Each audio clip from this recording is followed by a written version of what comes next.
Hello, welcome. So glad you could join me today in my fourth video in my campaign book series. If you're new to this series, this is where I talk about my progress on my campaign book, a solo project to be used as supplementary material for 5th edition D&D, but mostly to be used by me as notes for the campaign I'm building as a new baby DM. The videos are all speed draws of characters or locations or whatever else that will be featured in my book, and by book I mean Google Docs file. Ideally, someday, I could actually turn it into a book that I can share with all of you, but for the time being, it's just something cool for me to look at and show you from time to time. Today's video is another landscape! And if you watched my Don't Keep video or have been watching my art for a while, you'll know that landscapes are not my strong suit, but I enjoy having the opportunity to share my learning process with you. As I'm starting, I want to say two things. First, yet again, that landscapes are hard. Second, that I was watching Gab Smulders play Strange Horticulture, which is the most delightful, simple, sinister, and beautiful little game that I've watched a playthrough of recently. As a result of both of these, there are long pauses where I didn't think I was waiting enough for it to show up in the video, but oh, it shows. But let's get into it. This is Kutzia, a village with a small population of mostly monks in the southwest region of the Femoris Mountains. And you might say, hold on, Lady Splitchin, you just drew an epic mountain monastery. Doan Keep, with all the ruins and the bridge, remember? Yes, that's exactly right. Actually, Kutzia is a lot more like Doan Keep in many ways because it was actually founded by ex-citizens of the keep who felt that Doan Keep wasn't actually neutral territory and instead a pawn being played by the old empire of Sinnr. So the campaign I'm building is set on the brink of war after 1,000 years of Empress Madrive Tserbe's rule. There are those on the west side of the continent that are set on bringing about a new empire and are ready to fight for it. It's dangerous for Kutzia in these times, being right on the soon-to-be shifting border between the new and old empire. However, its people are resilient, or stubborn, and they are set on maintaining neutrality and defending their own. Kutzia comes from people who know the mountains well, and they were not afraid to build on the high spires and over huge chasms. Their civilization lacks the level of stonework that Doan Keep has been able to achieve with its large population. However, there is a unique sort of elegance to the way the buildings are all spread out on the various cliffs and ledges where the land is flat and sturdy enough for a foundation. Even though Doan Keep and Kutzia are from the same mountain ranges and have similar temperate climates, Kutzia's proximity to Savaroth, a wasteland believed to be scorched by the goddess of death herself years ago, has led to interesting rock formations as well as an increased diversity in plant life.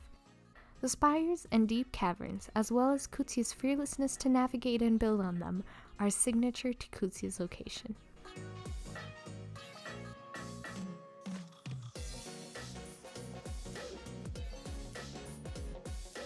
So this was a pretty difficult piece for me for a few reasons.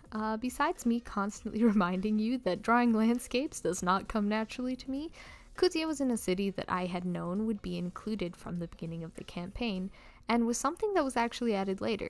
I have been watching a lot of Ginny D lately during my campaign planning, and took a lot of her really good advice for world building. One bit of advice that she gave that I really liked was to let your players create the hometown for their PC, so as to give the player an innate sense of familiarity with the town, as one might have with their hometown in real life.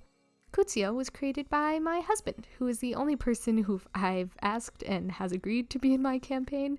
I haven't really asked anybody else because, to be honest, it's been busy and the busyness has kind of taken a toll on how quickly I've been able to do any actual campaign planning, and I wouldn't want anyone to get their hopes up when I'm not even sure how long it will take me to have enough notes and to be comfortable with the environment and campaign in general. I know, don't overplan and all that. It's just all for my own peace of mind, okay? Anyways, my husband had a lot of really good ideas and talked a lot about visually what it would be like. Things like individual smaller buildings as opposed to one large cluster, and to take inspiration from the peaks in the Huaguang Stone Forest from Genshin Impact, but there's still a lot of flexibility and decision making that had to go into it. Because of this, I spend even more time than usual hopping around the piece, drawing little bits here and there. Unlike drawing a character where I can put off drawing the eyes by working on clothing details, I don't really have a section of landscape drawing that I know I like or don't like. So instead, I do a lot of pushing and pulling because I'm not sure exactly what details I want to include. I don't have a good feel for what makes a nice landscape composition, and I hardly even have a good idea of what colors should go where. This was one situation where I was really regretting putting everything on the same layer. I honestly didn't love the color palette I had going, especially with the buildings, which is why you see me keep adjusting the color curves and messing with the HSV sliders, and I actually make some pretty drastic color changes later in the drawing process. But for the time being, I decide to give in with the color palette a little bit and start adding little details to the building because I was just at a loss at what to do next. I had my basic shapes, I didn't feel like working on the rocks or the trees, so I started putting little balconies and things in. Of course, this doesn't last long in the video. I immediately start jumping between different sections, but it be how it be. Nobody, not even me, can predict what part of the art I'm going to work on next. And you know what's more difficult to draw than you think? Rocks. Like, maybe I need to watch more Bob Ross videos, but rocks really just, like, how am I supposed to be drawing something that is both geometric and organic looking? While drawing, I was doing very conscious thinking about rock shapes, and editing Lady Split Chin is being brutal about critiquing the shapes and shadows that were placed. It's weird because drawing mountains had me thinking about, like, how the wind and rain would erode the rock. Do the cracks match each other? Can I have both these stacked rocks and also big giant heavy rocks in the same place? I don't know. It's not like there are rules about how a mountain looks, except that it kind of feels like there are. Rocks are hard. No pun intended. That's me erasing part of the sky, so I can save this as a PNG file with a transparent background, so I can nicely line this up over the footer of the page and also have it blend mostly seamlessly with the rest of the paper, like I did for Notilde's drawing. I don't have a section written on Kutzia yet, so you won't get to see this picture in the context of my campaign book like you do with the Notilde drawing. But spoiler alert, the blue sky at the top right of the drawing is not faded enough and does not blend seamlessly when put on a page. There's still a line from how sharp the drawing is cut off, so that's a little disappointing, but I'll fix it someday. Back to rocks. There were so many references that I used, and maybe that's why the rocks are all as inconsistent as they are, or why the shadows kind of don't make sense if you think about it too hard. Don't think about it too hard. And I wanted to use the don't keep strategy of covering all my problems with green moss and leaves, except that the green-blue roofs of the little houses blended with the leaves and the brown-gold walls of the houses blended with the warm-toned rocks, and visually it's very muddled. And that's why here's where that major color change I was talking about occurs. At first it started with just a couple trees for accent purposes, but then oop, here I go turning everything red. I wanted to keep a little bit of green because I didn't want it to look like, oh, this is fall, it's seasons, how pretty. I wanted it clearly to still be summer, but also have all the beautiful reds as seen on like Japanese maple trees. This bonus house that I add right here is exclusively because I wanted to cover up that big chunk of flat rock face because it was ugly and boring. Anyways, the whole color change was really a big turning point for the drawing because I finally took a step back and felt like the colors had life, that it was starting to have a good contrast. And I also felt like I messed around enough that I could start putting in tiny details without worrying that I would need to go back and color over them. And I just had a much more distinct goal in mind and something like a path to keep moving forward on. Sometimes you just have to push through a really, really long, ugly stage before you finally get to a pretty stage. And if Drawfee fans are out there, fear not, I did delete my art. There was a whole sketch before this one that went south very quickly that we shall not talk about. The nice thing about the majority of the rest of this drawing being leaves is that I felt like I could work on it without zooming in a ton. I'm not saying I don't zoom in because I know I do, but I felt like as opposed to a character drawing video where I usually work on facial features towards the end and do a lot of zooming in and out to work on details, then look at the whole construction for balance, this drawing, leaf placement didn't really have to be perfect and I could just let it look very natural and organic, and worry mostly about the lighting. But also, if for one second you think I think that the lighting is perfect in this drawing, no, I absolutely do not.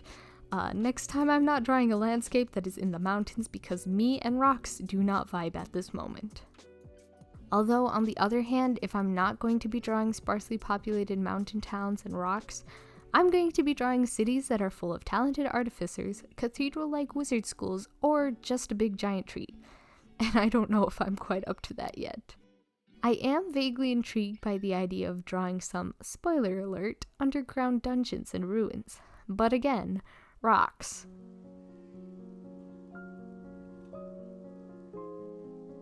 Oh, so you might be looking at the little hanging ropes and lanterns that I put on the bridge and buildings. I need to talk this over with my husband still and what his perception of Kutzia is like, since it's his character's hometown, but I thought it would be cool to give it some traditions hidden in the nice little details of the town. Since Kutzia's villagers came from Doan Keep, perhaps they also want to keep that method of abjuration or purification in warding off evils. Instead of having a giant rune circle, which would be very difficult to scribe and maintain in a place with a lot of deep chasms and high spires, instead they have lanterns and papers with runes strung up to offer protection for individual homes and also the practical aspect of lighting the way around the village without having tons of lampposts. Also, visually, they're pretty and scratch my itch for wanting to add visible clutter. And I think for future drawings, I would like to include more details that make a place look lived in, aside from just making each house a little unique and stringing lanterns and such. This is Kutzia on its best day, perfectly clean and vacated of people. But in day-to-day, each house sort of has its own marks of living, you know? My house has different plants in the front yard than my neighbors. Some people have a big patio or outdoor entertainment space because they like having lots of people over, unlike me. Some people have pets that are in their front yards, and I sort of want to bring that life into future drawings. Now, I know it's going to be difficult for large places, like if I ever draw the main city and Madrive's castle, it's going to be a very wide view and not practical at all for working on small details. However, for drawings like this drawing, I could easily have added little pots on the doorsteps or tools leaning against walls, outdoor seating or eating areas, animals, and I just hope I keep that in mind next time I draw a landscape. When I watch speed draws of other artists, I always make a note of this is where I would have stopped if it were me drawing, where either my skill set ends or where I think the drawing looks good enough. After I make that mental note in my brain, I will often try to pay more attention to what happens after, like what details do they add, what really brings it over the last 10%. I was curious if anyone else does that while watching, not necessarily my speed draws, but other speed draws or drawing videos. So I suppose applying all that to future landscape drawing videos, hopefully I keep pushing past my usual endpoint or take a step away when I feel it's done, but then come back once refreshed to work on it a little longer, because maybe I'll notice a few details I want to add, or maybe I'll have the patience to draw individual shingles on the roof or come up with an actual design for the railings.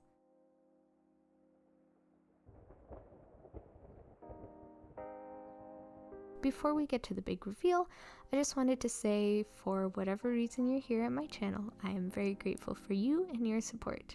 I really truly love getting to share my little passions with all of you, and I am doing my best to be here for you every Friday.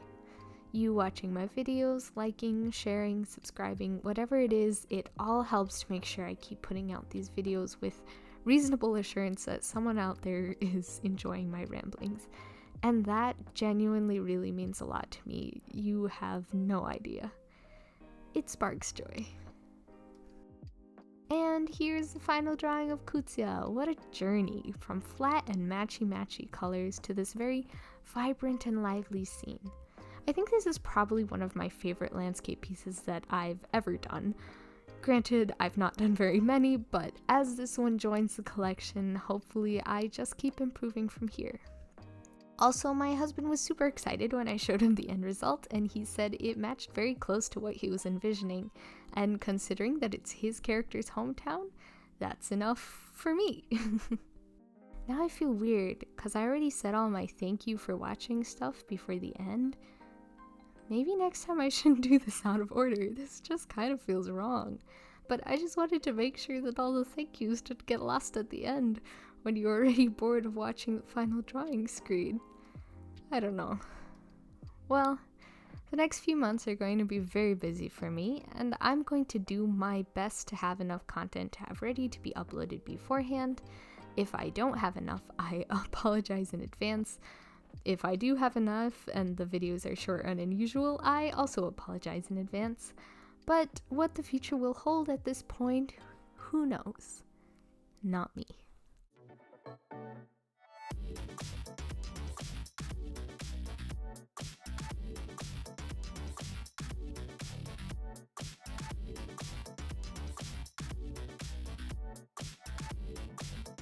Work on do